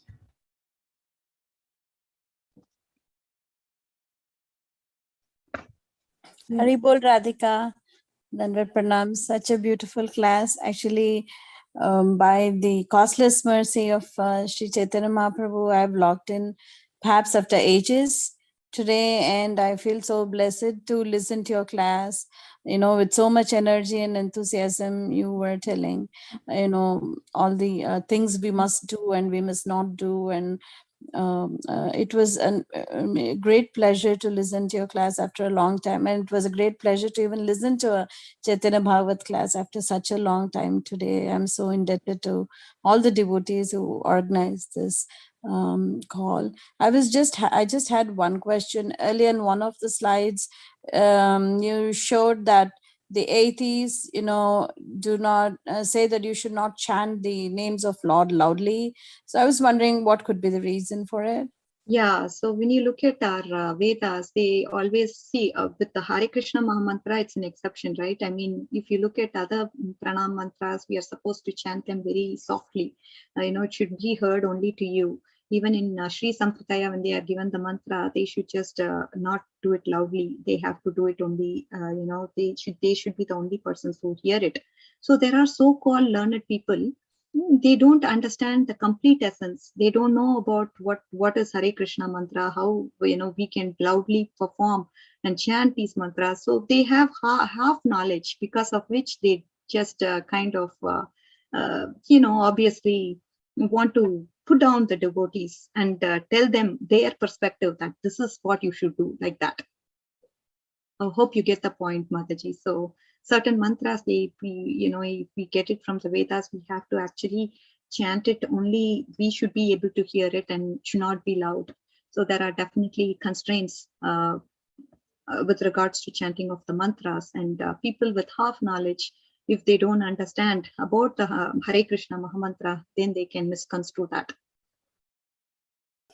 Sure, yeah, I do get it, with respect to mantras, but I was just wondering, just chanting the holy name of the Lord, I mean, I do understand mantras, they have potency, and you need to see time, place, and circumstance, and standards like, cleanliness, and whatever, in whatever state the Guru has given us, like, with some restrictions or so. Mantra, I do get the point, Mataji. I was only like, when that verse came by, I just thought, chant the holy names of the Lord loudly. I mean, almost everybody in India say, hey Krishna, hey Rama. I mean, I see almost everybody, right? Here we have, yeah. What that meant, in that context. Correct, maybe, Mataji. or like you said, it may be referring to mantras, I guess. And correct. Here, people are with the different mindsets, the different consciousness are here. I mean, some people are complete atheists. Some people, they have they can do Srimad Bhagavatam and Bhagavad Gita, but they don't understand the essence. Some people have half knowledge here and there. So there are so many people with different set of consciousness. So, obviously, whatever they say, it's coming from that half knowledge that they have, and they don't know the glories of the holy names. At the same time, they don't know that Hare Krishna Maha Mantra doesn't need name, place, and things of that nature. So obviously, and those things are hidden from their knowledge, so as to speak. Thank you, Mataji, Sukasari Mataji, for actually, it's I always feel it's a blessing because, again, only because of the opportunity that you gave me at some point in time, I'm able to. No, Mataji, it's actually my big fortune that I got to listen to today's class. Oh, please, Mataji. So very Hare Krishna. to all of you, Mataji. Don't say such words. Hare Krishna. I'm very humbled, Mataji, by your presence. Thank you so much. Beautiful class, Mataji. Thank you. Hare Krishna. Hare Krishna. Hare Krishna, Radhika Kasturi Mataji, Dandavat Pranam, all glories to Srila Prabhupada. This is Vinita Gandharvika. Very, very beautiful, beautiful class, Mataji. The way you connected the class to the past time and so many lessons to be learned. How we should be very cautious about aparad and, listening to it. How it will affect our chanting. So many points, Mataji. Thank you so much. Very, very grateful to you for your sweet association, Mataji. Hari Bol. Hare Krishna, Vinita Gandharvika Mataji, for always encouraging and inspiring and acting as a beautiful role model for our Bhakti Sangha. So if there is somebody who we have to follow, it's you. When it comes to promptness, when it comes to everything in terms of services, I definitely look up to you, Mataji. Thank you so much. You're a big source of inspiration. Hare Krishna. Learning from all of them in Bhakti Sangha, Mataji, each Mataji and each Prabhuji, whoever working for Bhakti Sangha has a lot of high qualities in them. So learning from all of them, Mataji, Hari Bol. Hari Hari, Hari Hari.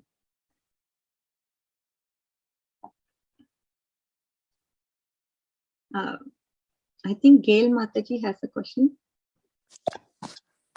Hi, Krishna Mataji. Thank you for the class. Yeah, I just want you to repeat one part when you were discussing the progression of aparads, right? Yes. And I think it was the third step, like after, you think you're a superior position, right? And I think after that, then what happens? So I don't know, you see pride and then unconscious negligence. After that, you start creating offenses in the mind, then offenses in words. And then what happens is you lose faith in Lord Krishna and Guru. And then your heart starts to have uncontrolled material desires. It will just crave for so many desires. And then you will move into a society which is of low value system, not stay in the association of devotees anymore. Then as a final stage, you will start to perform illicit sex. Yeah, so in one of those earlier stages, I think, when there's pride, and then you begin to feel like I am better than others. Okay. And then you therefore become critical of others, right? Correct. Because you want to show superiority of yourself over others, you start to insult others. First it comes in thoughts, then it will come in words. Yes, and then after this sense of superiority comes, right? I think then the next stage now is that you lose faith in this. Correct. Is that the next? Correct. It is the next. Yeah. Now, so why you feel like you're superior, but now you're losing faith in the process. What accounts for that transition into losing faith? You're thinking you're superior first. Now you're losing faith. Why? Because you start to insult. You're starting first insulting in mind and then insulting in words. Obviously, when you do it in action, Krishna, he will take, he will see, since you are directly, obviously intruding and committing Vaishnava aparadh here. You're not, it's not a simple thing. It will be very difficult to neutralize the consequences. Because you're not worth of having this devotion to Lord Krishna. If you're insulting Krishna's property, then how are you supposed to be worthy of it, isn't it? So the only thing that keeps us into this movement is faith. If once you start to offend the devotees, you are attacking the property of Krishna. When you are touching the property of Krishna, that means at the level of soul, you are being affected. That is aparad, because you are affected at the level of soul. It is not just a simple thing. There is a difference between sin and aparad, right?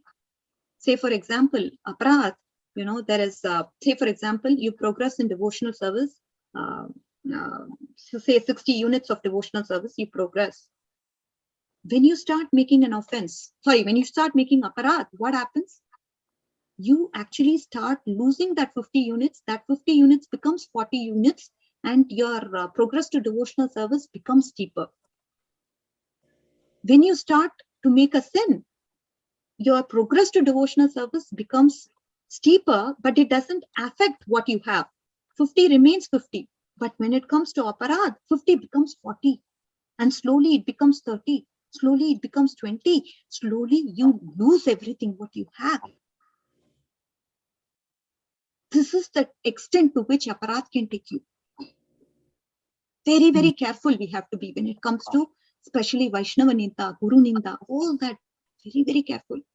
That is why we are not supposed to, as I told you, we're not supposed to be judging anybody for what they are doing. It's up to them and Krishna. Just leave them alone. We have so much anarthas that we have to work on. Why not we try to work on our anarthas, right? Yeah, so since you brought up, can you say again the distinction between sin and aparad? So sin, as I told you, say for example, I have 50 units of devotional service. If I have 50 units of devotional service, when I commit sin, what happens is my progress further becomes steeper and steeper. As I commit sin, more and more sin, the 50 units remain 50 units, but my progress eventually, becomes slower and slower. This is what happens with sin. That's the result of committing sin. That is the result of committing sin. The sin is due to what? Due to attachment to sense gratification. You want to perform sin because you are attached to that particular sense gratification. You want to repeat it. Yeah, you know what? I feel enjoyment in killing small insects. When I see them, I just want to kill. I just like to have fun. Yeah, I like to do this act. That is why I kill these small insects. This is just due to the sense gratification. You commit a sin. But Vaishnava, but even this wanting to feel superior to other Vaishnavas, it is also a subtle sense of sense gratification. This is directly affecting our soul. That is the difference. It is directly relating to our soul because our soul is by nature Satchitananda. When you bring in these qualities which are contradicting to your nature, then it directly affects your soul. When it is affecting at the layer of soul, then that is aparad. Okay. Yeah, I guess this concept of it directly affecting the soul. Correct. I mean to say, how is anything directly affecting the soul when the soul is always untouched, unchanging? See, the soul is covered by the suit of ignorance. To the extent you are covered with ignorance, you are not going to turn towards Krishna. That's the understanding, isn't it? Why are we doing what we are doing? We are not acting on the platform of soul at any point in time. We don't have the vision of false ego all the time. I mean, we don't have the vision of true ego all the time. Why? Because we haven't got into perfection. We are definitely covered by the layer of ignorance. To that layer, to that extent to which we are covered by that ignorance, to that extent we will be committing aparad. I mean, obviously, because we don't know. In theory also we don't know, in practicality also we commit mistakes. But to the extent that layer of ignorance gets removed slowly by the mercy of our Guru Vargas, to that extent, our true ego will pop up. Okay. But you see, the thing is that it is because of that layer of ignorance that we even commit sin. That ignorance, it makes us commit both sin and aparad. Yes, of course. So that's why in that way they seem to be very similar. So that's why I'm still trying to So that's why Mataji, that the understanding there is, this is at the level of sense gratification. So it's just the senses wanting to do particular activity. But when it touches the layer of soul, then when you touch Krishna's property, when you touch, when it comes, Vaishnava Ninda is always spoken about, right? I mean, in all scriptures, if you talk about, because of Vaishnava Aparadh, what has happened? We have stories in Chaitanya Charitamrita, Amog. What happened to this devotee? He was criticizing Chaitanya Mahaprabhu, because of which he got affected by a disease. When we do Vaishnava Aparadh, immediately, you are not worthy of it. You are not worthy to have devotion. So that when you're not worthy of it, Krishna takes it away.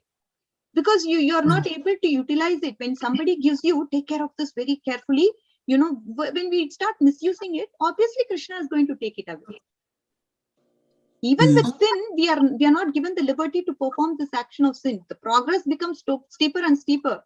So it's going to get difficult to you. Over a period of time, you may lose interest, right? Because you are very slow in that progress. We have taste in devotional service, then only we can sustain. But when we are going on committing these sins, these aparats, obviously we are not going to get the taste that we want soon. He's going to deprive us of that. So that is the difference, Mataji. I mean, obviously, we cannot, take aparat very lightly because it's Krishna and Krishna's property. The holy name, holy name, Vaishnavas, Bhaktas, they have to be taken with utmost sincerity, and we should never insult them and take it and look at it with our material set of eyes. So just the understanding as much as possible. Yeah, well, what I understood was that, as you said, Krishna's devotees are his, dear property. And if you don't handle his property well, then he will not allow you to handle it in the future. Yes, Mataji. Yeah. Okay, thank you very much. Absolutely, Mataji. Thank you so much for your attentive listening. I appreciate it, Mataji. Thank you. Hare Krishna. Hare Krishna. Hare Krishna, Mataji, please accept my humble obeisances or glories to Srila Prabhupada and Guru Maharaj. Was there somebody else speaking in between, Mataji? No. Okay, thank you, Mataji. Thank you so much. Very, very beautiful class. So I want to be a devil's advocate and want to speak something to you, Mataji. Even if like how you're telling Gail Mataji, Gaurangi Mataji about that Krishna will take away the bhakti, but in Bhagavad Gita, Krishna says, no matter what, name bhakta pranashyati. So once I have become a devotee, how will Krishna let me become non-devotee? That is my one question. And before that, I just want to know this journey that we have from lust to love and love to lust. This is what you said, the last thing, we fall down having illicit sex. So this is, for me, as you were narrating, it was like we were lusty. We somehow, the devotee association, Krishna's mercy, we came to the love of Krishna. And then again, from love to Krishna, by doing aparadh, we went back to lust. So this journey that you were explaining, these steps were by Bhaktivinoda Thakur, you said, Mataji? This is Bhakti Sandarbha by Jiva Goswami, Mataji. Okay, Jiva Goswami. Okay, thank you so much. So coming back to the question that once we have become devotee, even like Bhagavad Gita again and again, Prabhupada explains, and Krishna himself is saying that if he is not a devotee of great stature, then he will go to the planet, higher planetary system, and then come back and take birth in a pious family. Or if he has done it for long, then he will come back. So I mean, I of course I understand. I'm nowhere like minimized. I mean, who am I to even minimize to the the impact of Vaishnava Aparadh? But at the same time, from the devotees, sometimes we do Vaishnava Aparadh like we are helpless. We are, like Prabhupada says, we are so tiny, so we are so little and so conditioned that this is always, things are not in our hand, even if we are hearing it day in, day out. But being in the situation, and we see our early, when the Srila Prabhupada's disciples, they were so fired up, and still things happen. So it is not, I mean, as I'm seeing things, Mataji, the beginning I was just thinking, oh, fall down, and it was so easy. But every day for me, fall down is not a place where I criticize people, but it is a place where I empathize people, because I don't know if I'm going to I even don't know if tomorrow or even by evening I'll remain a devotee, because material world is so precarious, and I'm just saying what I'm seeing around. So in that case, will Krishna not see that this devotee did not do it purposefully, and it accidental, like which verse which says, like Bhagavad Gita, like chapter 9, that even if he does abominable thing, Krishna will protect him. So I got confused between Krishna will remove the bhakti. Maybe, sorry, Mataji. Yeah. So yeah, so maybe he will remove, but that's not like Krishna's punishment and Krishna's reward. Both are absolute, because Krishna is absolute. That's what Srila Prabhupada is telling us. So even if he's punishing us, taking away from bhakti, it is not Krishna's harshness towards us, but this is what our purification needs. But that will still keep us dear to Krishna, isn't it, Mataji? The thing is, absolutely, Mataji. The thing is, Krishna, he wants everybody to come back to him. Obviously, he gives us an opportunity. So every devotee, everyone becomes devotees, and they, when will this devotee turn towards me? When will he turn his face towards me? When will he look at me? This is what Krishna hankers for. And once he looks at you, once you start to turn away, turn towards him, then he takes 100 different steps to actually bring him closer. Oh, he gives you guru, he gives you sadhu, he gives you shastras, gives you so many of these amenities to bring you more closer and closer and closer. And the point is that when we start misusing what we have been given, then that is when Krishna, he takes a step back. Again, we as conditioned people, we are all, because sometimes in the initial stages, we may not be even aware of the shastras. We don't know the implications of the shastras, and we may not even know it theoretically, because of which we will do what we do. Again, this aparat doesn't, it's not a drastic free fall. It's not like that, right? Aparat, if you have gained so much, then you are going to go back so much. See, this is going to be 5 units at a time. Then when you start to recognize and understand, okay, the thing is, with Vaishnava aparat, a very important point is that we have to go and seek forgiveness from that person whom we have offended. That is the point. Are you willing to do that? Krishna will see your intention. You know what? I did it right. I don't think I need to go and ask forgiveness from this person. I really don't care. I don't think, I was right. I just, did what I'm supposed to do. It was very practical, and I don't have to go and ask for forgiveness from this devotee. If your mind is going to go with this particular thinking like this, if it's going to think in this way, then obviously that means you are not rectified of that Vaishnava aparat yet. When when I committed an offense, if I go to the temple president and if I ask for forgiveness, telling him, oh, this is what exactly happened, saves my spiritual life because I'm not able to chant the glories of the holy names of the Lord. When I ask for forgiveness in this mood, that person immediately forgives, and I'm clear, no problem. I'm still given a chance to go and further progress in my devotional service. When that devotee wholeheartedly accepts your forgiveness, no problem. Okay, you unknowingly did something. If that was really unknowing, then you will go and ask for forgiveness to that person. But if you don't, if you have a hard heart, and if you think, oh, with pride, you think, oh, you know what, I did what I'm supposed to do. I don't care. Why should I go and ask for forgiveness? Then obviously, if you don't deserve something, Krishna has to pull you down. He has to make you understand. Okay, this is when you understand, okay, slowly you are going in the wrong direction. Slowly you start to lose everything. Then we become humbled, right? Again, we have to, whatever sadhana we have to perform, we have to redo the whole thing from again. If you value your sadhana, you will go and ask for forgiveness. If you don't, then you lose what you have. So we definitely need to understand. That is why Guru, Sadhu and Shastras play a very important role. If we don't have Shastras, then we don't even know what the offenses are and what is the consequence of the offense. If we don't have this knowledge, then we will not understand, okay, I can perform anything, and we will not even know. Then when we lose it, we don't even care about it. That means that the faith, everything was very loose, and Kanishta is so flexible. He can be pulled and meddled like this.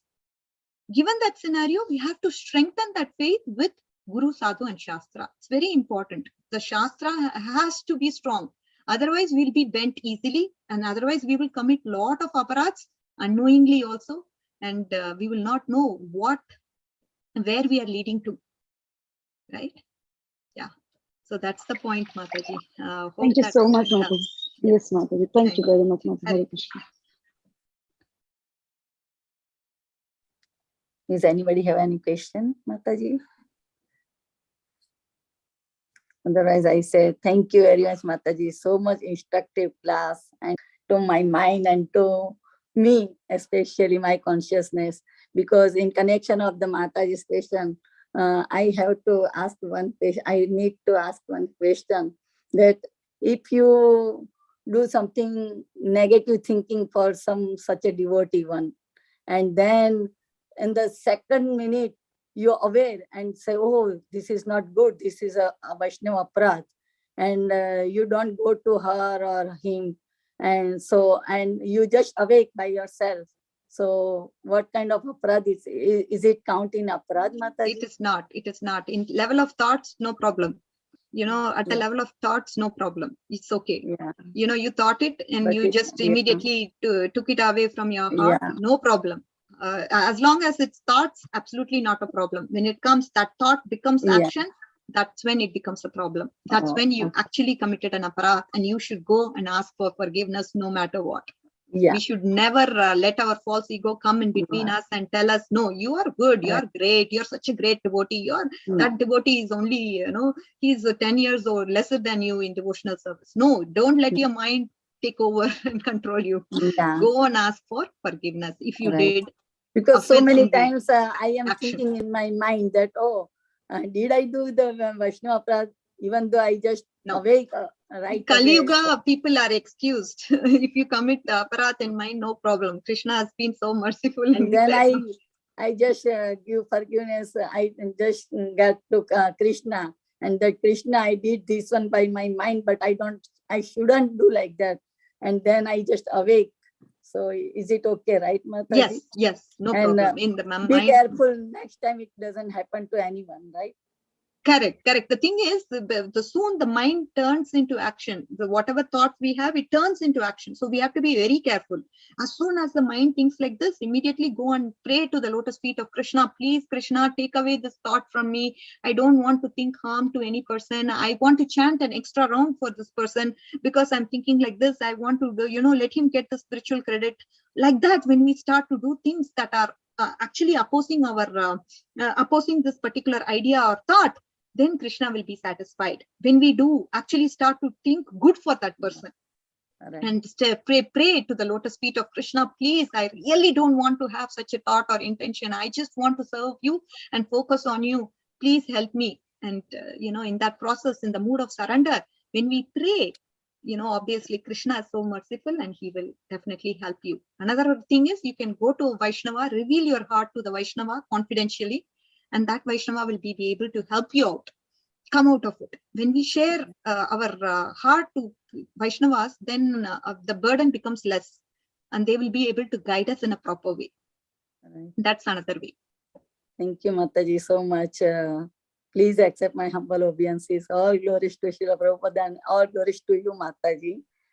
This is really such a instructive class. I really like that this class too much. And too much lessons I got to know, to learn so many things. When you got your mind to purify, you should just reach your spiritual master or some devotee, like advanced devotee. So, and so many things about you talk about Vaishnava aparadh and how to overcome from that aparadh. Very nicely you explain everything. So Mataji, today is a very enlightening class and we are very grateful to you, Mataji. We look forward to your association again and again in future.